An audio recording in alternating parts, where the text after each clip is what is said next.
The Marriage Stone by Josephine Darcy. Chapter 55, Legal Maneuvers. 2 days later, Harry sat in Dumbledore's office next to Remus and Sirius while the three of them waited for Dumbledore and Severus to join them. Harry desperately wanted to talk to both Remus and Sirius separately, but he suspected it would be a while yet before he found any time with either of them alone. He could see that something major had changed in their relationship. They were sitting on a couch together, which in itself was not unusual. But the fact that the fingers on their hands, which were resting on the couch cushion, were intertwined was very telling indeed. Because of the whole werewolf thing, he knew Remus had been as inexperienced about things as Harry himself was. He wanted to know how it had been. Though he guessed asking someone he considered a father figure something like that would probably be awkward in the extreme. As for Sirius, he wanted to know if he was happy now, content in such an exclusive relationship after having lived a more active life prior to this. Of course, he didn't suppose he would ever get the courage up to ask either of them any such things. Instead, he was left to simply grin like an idiot at the two of them because he was so happy they were finally together. So happy that the two of them looked so content in their relationship with one another. As often happened these days, his mind drifted to Severus. Ever since that night when he'd kissed him, things had been awkward between them. He found himself thinking about that kiss at odd moments during the day, replaying it in his mind so often that he was fairly certain by now that he'd blown the whole thing out of proportion. It couldn't possibly mean all the things he had imagined it might mean. Had Severus been jealous? It didn't seem likely that a man like Severus Snape would be jealous of someone like Lavender Brown, nor did it seem likely that he would be jealous over Harry. That would imply a much stronger degree of affection. But no, it didn't have to be affection, he reasoned. It could simply be possessiveness, or sense of propriety and decorum, or possibly just concern about their reputation. He'd certainly been angry. He'd been shouting at him, after all. It could be any of those things, or none of them. Harry was thinking like a Gryffindor, and Severus was a Slytherin. Who knew why Slytherins did the things they did? And then the most troubling of all was the fact that Severus had failed to answer his question about whether or not he was seeing someone. That more than anything else twisted Harry's thoughts inside his head. It was possible, he supposed, that Severus was having a Slytherin moment of hypocrisy, reading into Harry's interaction with the Gryffindor girls, some sin he himself had given it. Confused as he was, Harry had been left with only one alternative: spying. He began spying on the man. Well, as much as it was possible to spy on a person who'd actually been a spy for real. Mostly, he just watched him around the other teachers, trying to figure out which one of them, if any, he might secretly be seeing. There weren't many candidates to choose from. Sinistra was the only single teacher of suitable age, and as far as he knew, Severus was about 20 years too old to interest her. McGonagall was out of the question. Single, yes, but too old and stuffy. Trelawney didn't even bear thinking about. Madame Hooch was a distinct possibility. She was quite a bit older than Severus, but she was still fit and attractive, and Severus enjoyed sword fighting with her. Harry had watched several of their sparring matches over the last few months. Hooch was married, however, which made her an unlikely match. But then again, after everything he'd learned, perhaps marriage was no deterrent at all. If he was ruling out marriage as a deterrent, he supposed he'd have to consider the two Vectors. Professor Vector was very attractive, and her husband, who worked at Gringotts, equally so. Either one of them could be a possibility. Or both. Though Harry had a hard time getting his mind around that concept. There was a rumor floating around Gryffindor Tower about someone in Hufflepuff being involved in a threesome, but most of the students had dismissed it as hearsay. How likely was that for a Hufflepuff? Regardless, Harry had not yet seen any behavior that would lead him to believe that Severus had any interest in his fellow professors, and he was never around anyone else, except on Hogsmeade weekends. Harry no longer went to Hogsmeade, not since the day he'd been attacked so many months ago. The risk was too great, and with the press always lying in wait for him, it would be pointless to go. The only time he even stepped outside Hogwarts wards these days was for his weekly apparating lessons, but those were done under the strict supervision of several trustworthy Aurors. Severus, however, often left the castle on the weekends to go down to the village. Harry supposed it was entirely possible that he was meeting someone there. Either way, he was certainly being discreet about it, which had probably been the whole point Severus had been trying to make when he'd accused Harry of carrying on Lavender and Parvati. Not that he cared, of course. He didn't. Severus could do whatever he wanted. The fact that the thought twisted something inside Harry's stomach and made him want to kick things was completely coincidental. He didn't care at all what Severus chose to do in his private life, as long as he was discreet about it. Harry thought he was being very mature about the whole thing. Stupid Slytherin! If Severus had just answered his dumb question, he wouldn't be left wondering about such things. Not that he was going to ask again. How humiliating had that been? Are you having sex? He wanted to hide in shame every time he thought about that moment. Stupid Slytherin! The man never should have kissed him. If he hadn't kissed him, Harry wouldn't be wondering about any of this. Certainly those disturbing dreams he'd been having would not now be featuring the distinctive form of Severus Snape instead of some nameless, faceless man who would have been far easier to accept. And sword lessons had been hard enough before the incident. Now they were fraught with new traps and pitfalls as he wondered each time the man touched him if there was something more behind the contact. Life would be far simpler if he could just go back to the way things were before, when the two of them simply hated each other. Except he rather liked the idea of belonging to a family, and was finding the idea of ever giving that up less and less appealing. Stupid Slytherin! What are you thinking about, Harry? Sirius's voice caught him off guard, and he looked up to find both Sirius and Remus staring at him curiously. You're glaring awfully hard at your shoes. Did they do something awful? Harry blushed. No, of course not, he said quickly. I was just thinking about, Sirius prompted. Homework, detention, trouble-worms. Summer, Harry said, surprising both of them. What am I going to do this summer? Sirius frowned at that. Most students look forward to summer. I mean, am I going back to the Dursleys? It was actually something Harry had thought a lot about, and considering the direction his thoughts had been going lately, it was a concern. What did Severus do during the summers? Did he hurry off to some exotic location and have affairs with mysterious people? You won't ever be going back to the Dursleys, Sirius said firmly, something dark flashing in his eyes. But I don't honestly know what Snape does over the summer. It would be far safer for you to remain here at Hogwarts, especially since we have no idea what Voldemort might be up to. Harry shivered at that. He tried not to think about Voldemort. Actually, he tried not to think about a lot of things these days, like the fact that he was about to accompany Remus to the Ministry of Magic to face a formal inquiry to determine if he should be euthanized. Despite Draco's marriage to Charlie, the arrest warrant for Remus was still active, rather than risk yet another fugitive from the law. Dumbledore thought it would be best to answer the summons directly. He'd arranged a full session of the Wizengamot to meet today to deal with the issue once and for all. I'm not certain if Severus likes to remain in the castle or not, Remus added. I think he typically travels during the summer. But you're right, it wouldn't be safe for Harry to do so. Harry guessed that meant that whatever plans there might be for him during the summer, it would involve Severus. Surprisingly, he felt some sense of relief at that thought. Severus's rooms down in the dungeons were more home to him than anything else had ever been, and he'd missed the man, if they parted for such a long time. Though how strange was that thought? The door opened a moment later, and both Severus and Dumbledore entered at last. Severus had a small leather satchel slung over one shoulder. Harry knew it would contain a sample of the lycanthropy potion, as well as the formal notes he would submit with it to the Department of Potion Research. Severus would be a witness for Remus's defense at the hearing today. Are we ready then? Dumbledore asked, looking over his glasses at Remus.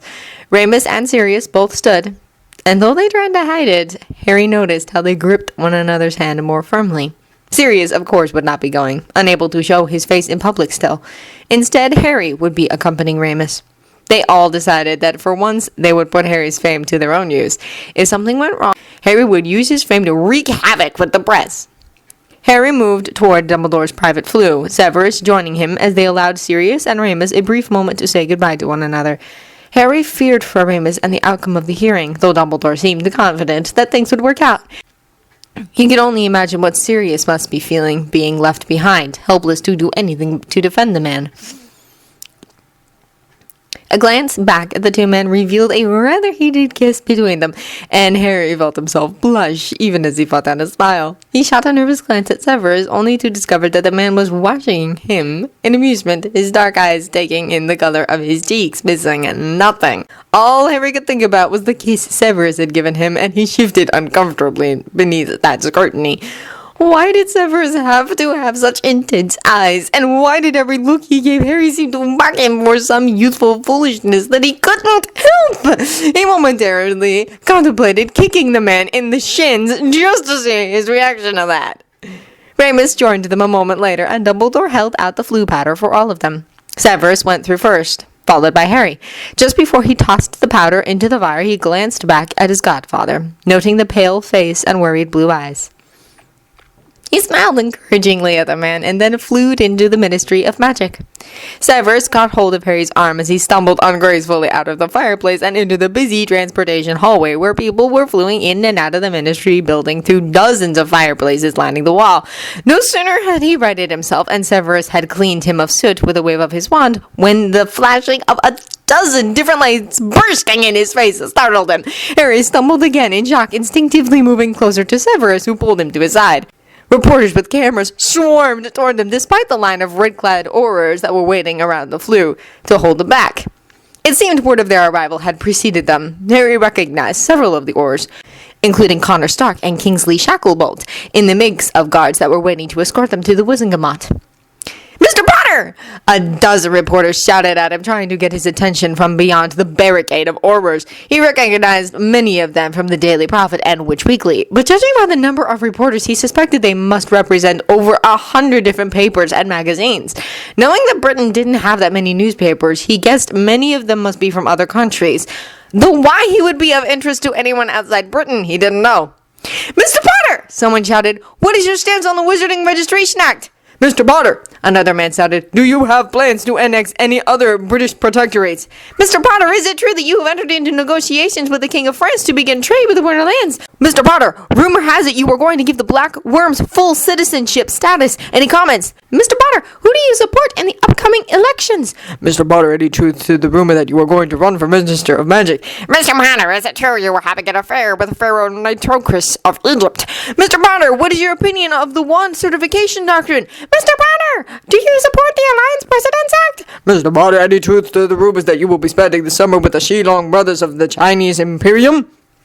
As the reporters' questions grew louder, Severus stepped in front of Harry, shielding him with his body while they waited for Remus and then Dumbledore to step out of the fireplace. One glance at the situation told Dumbledore and Remus what was going on, and they both moved to Harry's side, all three men shielding him with their bodies. At a nod from Dumbledore, the Aurors closed ranks, and they began moving swiftly down the hallway, ushering the four of them toward the elevators beyond. While the majority of the Aurors held back the members of the press, Shacklebolt and Stark, along with two other Aurors, entered the elevators with the group. "Sorry about that," Stark remarked as he pushed the button to take them down to level 10 of the Ministry of Magic where the Wizengamot was meeting.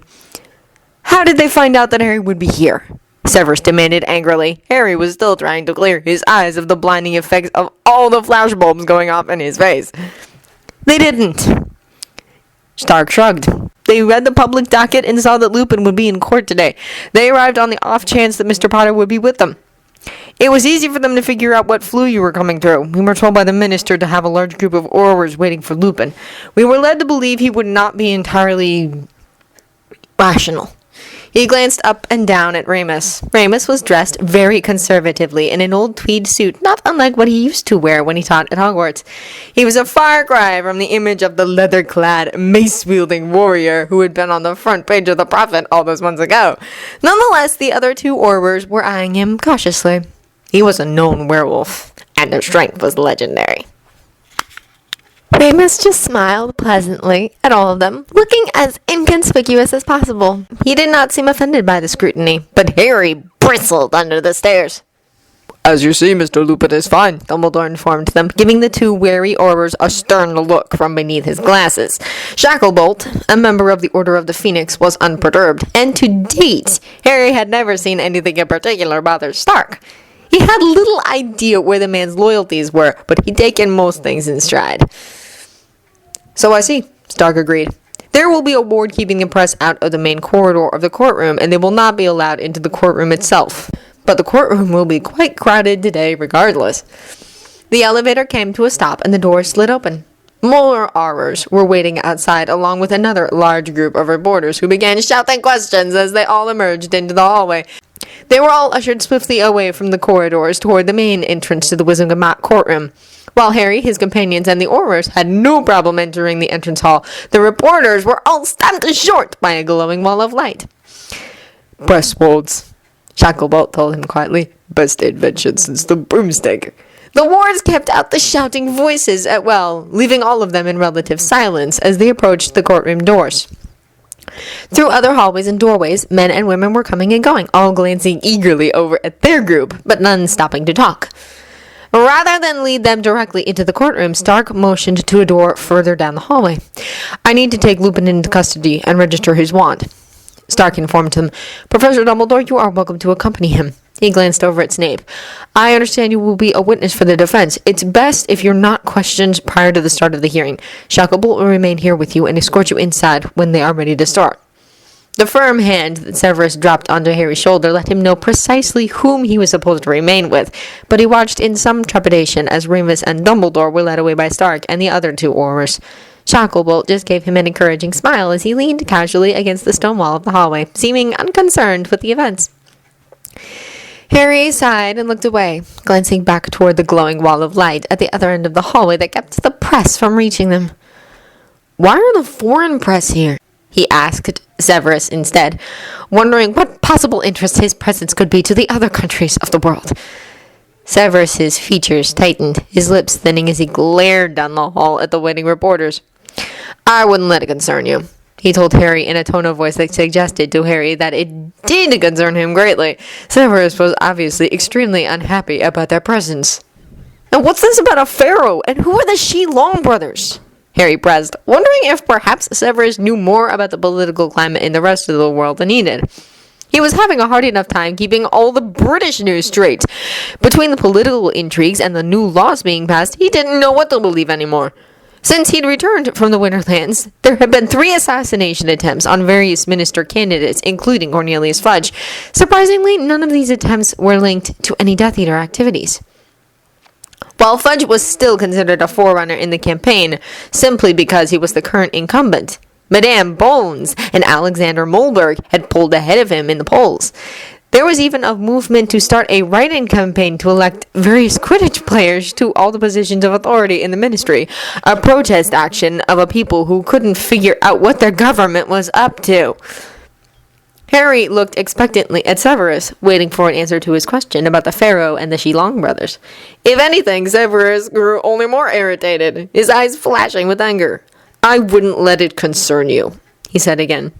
"But why would they suggest something like that?" Harry asked, wondering where this piece of gossip had come from. When they had accused him of dating Hermione back and forth year, there had at least been a reason for it.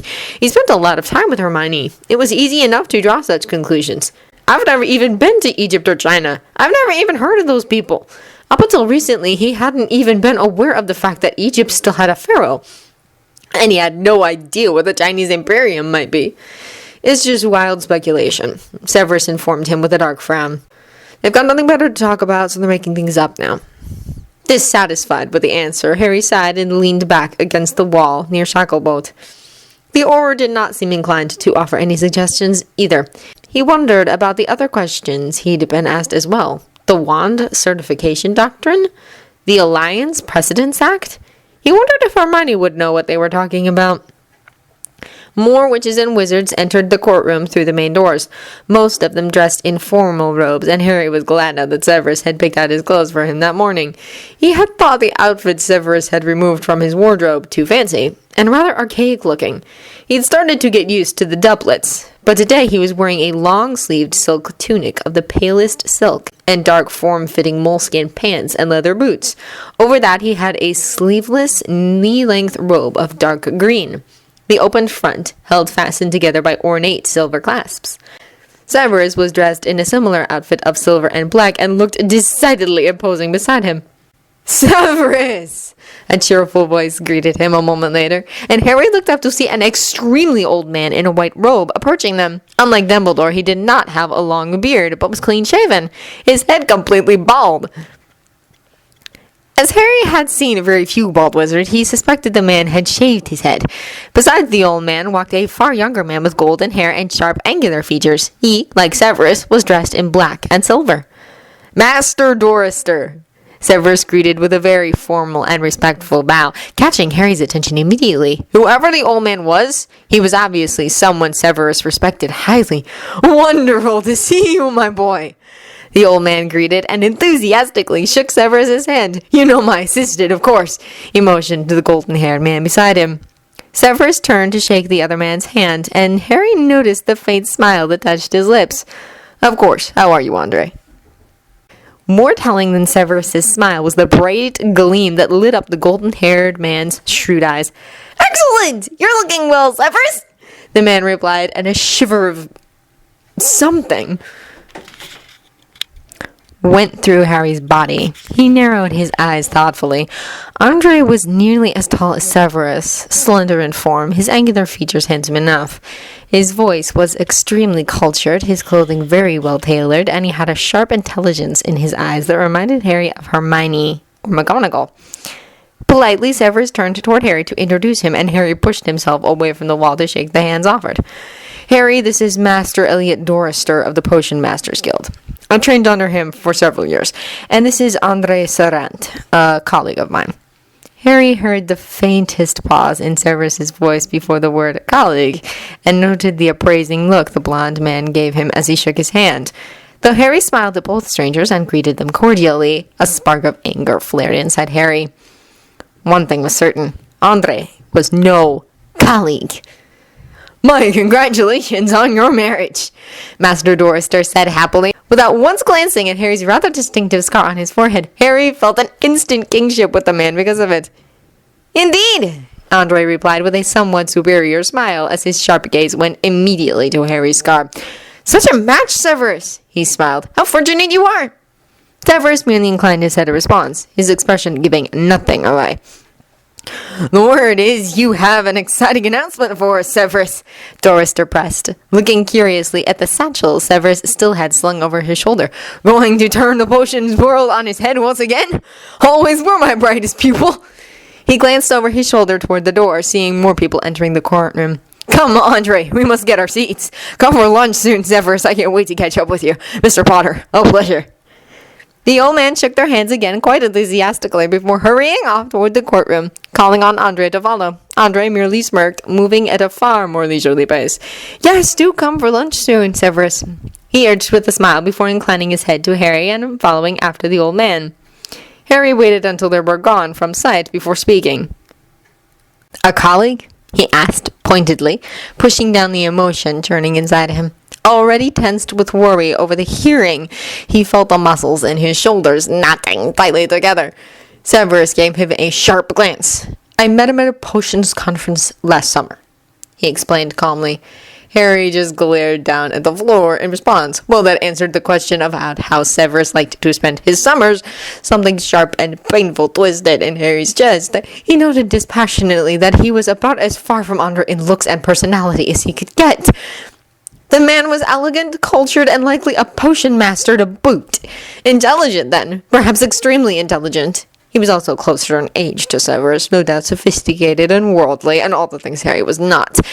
He didn't care, he decided with a silent growl. It was none of his business, and if he wanted to kick something violently over and over again, well, that was just because the person angered him earlier. Mr. Andre Sarant could take his lunch and shove it up his... Harry huffed in irritation. Yet another thing to stop thinking about. He wasn't going to dwell on the thought that anyone, might come between him and the person he was coming to see as his family. He'd learned to live without the Dursleys. He certainly didn't need Severus Snape's attention. Harry's heart ached at the thought. He pushed all the thoughts into the back of his mind. He wouldn't think about it. Wouldn't care. An Auror emerged from the courtroom a moment later and nodded to Shacklebolt. Shacklebolt immediately straightened, catching Harry's and Severus's attention. Looks like they're ready to start, he informed them both. We'll go sit in the gallery. Albus will call you when he needs you to witness. Harry followed Shacklebolt into the courtroom, Severus following immediately behind. Nearly every eye in the room turned towards them as they entered, the loud whispering murmurs that rushed through the room swelling. As Harry took a reserved seat on the first tier of the gallery, he saw the sea of plum-colored robes of the Wizengamot officials already seated in the high gallery. The rest of the room was crowded with observers. Seated in the center of the main floor, on a lone chair, was Remus Lupin, Dumbledore standing beside him. Harry was relieved to note that the shackles on the chair were not fastened. Remus had not been chained down. The court was called into session, silence settling over the room as a man Harry did not know read out the charges of the inquiry. A murmur of shock went through the room when Remus was accused of being feral and was facing the possibility of euthanasia. Harry recognized a handful of younger people in the room who had gone to Hogwarts with him and graduated. Remus had been their teacher for a year, and no doubt many other people in the room had been students when Remus himself had been a student. Harry also noticed Lucius Malfoy seated on the opposite side of the room, high up in the observers' gallery. The cold man was watching the proceedings curiously. Harry glared at him. It was because of him that Remus was here in the first place. When asked how he pleaded, Dumbledore spoke up. Chief Inspector, I move that we dismiss this inquiry entirely. More murmurs of surprise moved through the room. Minister Fudge, seated to the left of the man who'd been designated as chief interrogator, leaned forward. We cannot have a motion until a plea is entered, and we cannot dismiss any inquiry until all the charges have been read. There were a few nods of agreement, as well as a few frowns of dissension at that statement. All the charges? Dumbledore asked, and Harry felt a sharp spike of fear in his heart. There were new charges against Remus? I am unaware of any further charges against Mr. Lupin other than the claims he was feral. Madame Bones glanced briefly over at Fudge before nodding to Dumbledore. The new charges were just added, she explained. Only because we did not know that Mr. Lupin had been out of the country. Fudge broke in quickly. They had all decided earlier that Remus would claim to have been out of the country and had not known about the arrest warrant. His failure to turn himself in, as well as all their complicity in harboring him, would carry heavy penalties otherwise. I told you, Cornelius, Albus remarked. Mr. Lupin did not know about the arrest warrant. He turned himself in to me, an officer of the court, immediately upon hearing it. He has been in my custody since then, and as we recorded when I requested this hearing, you cannot charge him with— That is not the charge, Cornelius interrupted in irritation. Mr. Lupin is required by law to inform the werewolf registry within 24 hours of re-entering the country. Failure to do so is punishable by up to 5 years in Azkaban. 5 years in Azkaban? Harry felt the blood drain from his face, and he shot a nervous glance at Severus. Severus merely watched the proceedings stoically, his features giving away nothing of his emotions. I see, Albus replied gravely. Then I also move to have that charge dismissed, as it is no longer relevant. No longer relevant, Fudge exclaimed. You cannot make a second motion without first registering a plea.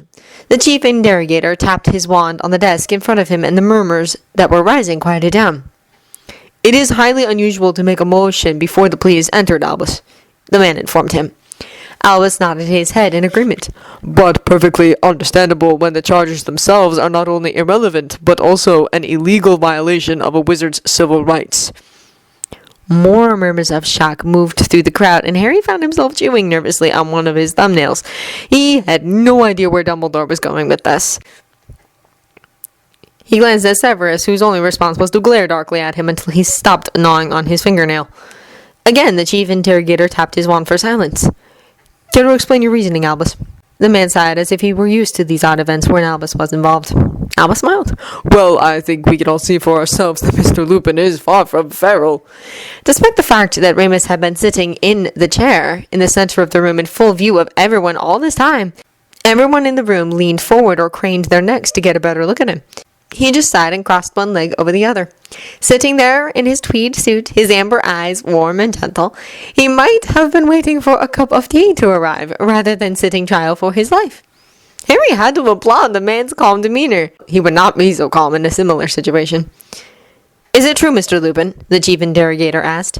If anything, people leaned closer to hear. Harry remembered Sirius telling him that feral werewolves did not talk. I admit to being disappointed that the Chudley Cannons lost another game last week, but I'd hardly call myself feral. Remus answered clearly. His words sparked a chuckle of laughter that moved throughout the room. Fudge, looking extremely irritated, glanced over at Lucius Malfoy. Malfoy's face revealed no emotion at all. Harry couldn't help but wonder what Fudge hoped to gain from this proceeding. He had to know that if he detained Remus, then Harry would go straight to the press and scream bloody murder. Did he think to use Remus as some bargaining chip against him? Yes, well, Fudge repeated. Faced with Remus's temperament, they could hardly push a formal inquiry. but that still does not excuse the other charge. Why did you fail to register your re-entry into the country with the Ministry of Magic? Ah, but there we have a problem, Cornelius. Albus informed him with a shake of his head. Mr. Lupin did not register with the werewolf registry within 24 hours of re-entering the country simply because that within 24 hours of re-entering the country, he was no longer a werewolf. Shouts of surprise, as well as protests, filled the room, moving through the crowd as everyone speculated about what precisely Albus might have meant. Furthermore, Albus exclaimed, his voice rising above the noise, as Mr. Lupin is no longer a werewolf, full citizenship rights were restored to him, and as such this inquiry is now an illegal act. It is illegal to arrest or detain a wizard based on rumors that they are in a bad mood. Harry guessed, by the way Dumbledore emphasized the word wizard, that the law allowed such behavior toward werewolves. This time, the chief interrogator sent up a shower of sparks with his wand, accompanied by a loud bang to silence the crowd. Albus, you know as well as the rest of us that there is no cure for lycanthropy. Mr. Lupin is a known werewolf, and as such, does not have full citizen rights. Ah, but there you are wrong, Albus replied with a smile. There was no cure for lycanthropy. There is now, as my witness potion master Severus Snape will explain to you. You cannot call a witness for a motion, especially a motion that has not been seconded. Fudge exclaimed in protest. I second the motion, then. A dark-haired man sitting to the right of Madame Bones spoke up. I want to hear about this cure. You cannot second the motion, Fudge snapped again. We cannot have a motion until a plea has been entered. But at that, the chief interrogator shook his head. We cannot request a plea to an inquiry that might be illegal. The court calls Severus Snape forward. Harry watched in silence as Severus stood up gracefully, once again lifting the satchel he'd set by his feet and carrying it with him down to the main floor, where he stood beside Dumbledore and Lupin. At the request of the chief interrogator, Severus explained the workings of the lycanthropy potion. While he talked, he opened his satchel and removed 2 scrolls, which contained the details of his work. He handed one to the chief interrogator and gave the second one to Master Dorer, who sat nearby in the observer's gallery. He also handed over a box to Master Dorer that he explained contained several vials of the potion for official guild testing. And you conclude that Mr. Lupin is completely cured? The chief interrogator demanded incredulously after Severus was done with his explanation. Severus frowned at that. I have further tests to run, he informed them. However, based on the legal definition of a werewolf detailing the compulsory transformation on the night of the full moon, Mr. Lupin is no longer a werewolf. The moon had no effect on him 2 nights ago. Whispers of shock circulated the room. And you claim Mr. Lupin is now, in fact, an animagus? Madame Bones pressed curiously, her eyes once again on the mild-looking man still sitting in the chair. Yes, Severus nodded his head in agreement. Prove it! Fudge demanded angrily, and though his request was rude, it was obvious that the majority of the Wizengamot wanted this claim substantiated as well. The chief interrogator inclined his head. Mr. Lupin, the court asks that you prove your status as an animagus by transforming. Remus glanced up briefly at Albus, who nodded encouragingly to him. Standing up, he closed his eyes in concentration. Harry held his breath. He knew Remus had practiced this was serious, but this was still new to the man. And he was being forced to transform without the aid of his wand, something some animagi never mastered. Still, if anyone could do it, Harry believed Remus could. He'd seen Sirius transform frequently. When his godfather changed into Padfoot, the shift was almost instantaneous, the motion smooth and swift. So too was Professor McGonagall's transformation. Remus, on the other hand, was not so quick. The initial shift took a long, tense moment. All eyes in the room on the man while they waited for anything, to happen. And then Harry felt the faint rise of power that he'd come to sense as Remus's signature. He felt the shift of the energy as the man focused his magic inward. And then all at once, the human form seemed to melt away from him, shifting and changing. A moment later, Mooney stood before the Wizengamot. Unexpectedly, people screamed in terror, men and women scrambling out of their seats and backing away. Wands were drawn and aimed at the werewolf and might have shot spells if Albus Dumbledore had not raised his hand and shouted for calm, his voice magically amplified and silencing the room. Everyone froze, staring in silent terror at the werewolf in front of them. Mooney, a truly fearsome and terrifying creature, merely sat down on his back haunches and began wagging his tail. Harry let out a sigh of relief when he realized that no one was going to curse him. A quick glance at Severus revealed a look of utter contempt on the man's face. It was obvious that he did not think highly of the panicked men and women before him. When it became obvious that the fearsome werewolf was not going to attack anyone, people once more began taking their seats. Remus very slowly shifted back into his human form, shooting Harry a quick wink before sitting again in the wooden chair in the center of the room. As you can see, Mr. Lupin is now an animagus. Albus explained. Not a werewolf, and as such he is entitled to his full rights as a citizen. And before you ask, Cornelius... Albus held up his hand as the minister was about to interrupt. Yes, I have already filled out the appropriate paperwork officially registering him as an animagus and submitted it to the ministry. Fudge frowned in irritation, but settled back down again. But... A blue-haired woman sitting a few chairs behind Fudge protested. He transforms into a dangerous creature! He's a threat to society! Albus stared over his half-moon glasses at the woman in question. Madame Bremington, I believe your father was also an animagus. He took the form of a blue arrow frog, a creature highly poisonous. A single arrow frog has enough poison to kill 100 people. Was he also a threat to society? The woman sputtered in shock for a moment before calming down, seeming to actually think over Albus's words. But this is highly irregular, Fudge protested. We've never had an animagus that could transform into a magical creature before. We've never had a cure for lycanthropy before either, Albus reminded him. This is a day to be celebrated. Indeed, Harry noticed that Master Dorster, as well as Andre and a handful of other men and women he suspected were also from the Potions Guild, were already looking over Severus's scroll, reading over Dorster's shoulder. Now, once again, Albus stated, I move that this inquiry be summarily dismissed, and all charges against Mr. Lupin dropped. What say the council? Faced with Dumbledore's request, the chief interrogator took the vote. Even Fudge and his handful of lackeys had no choice but to agree to the request. Remus Lupin was cleared of all charges.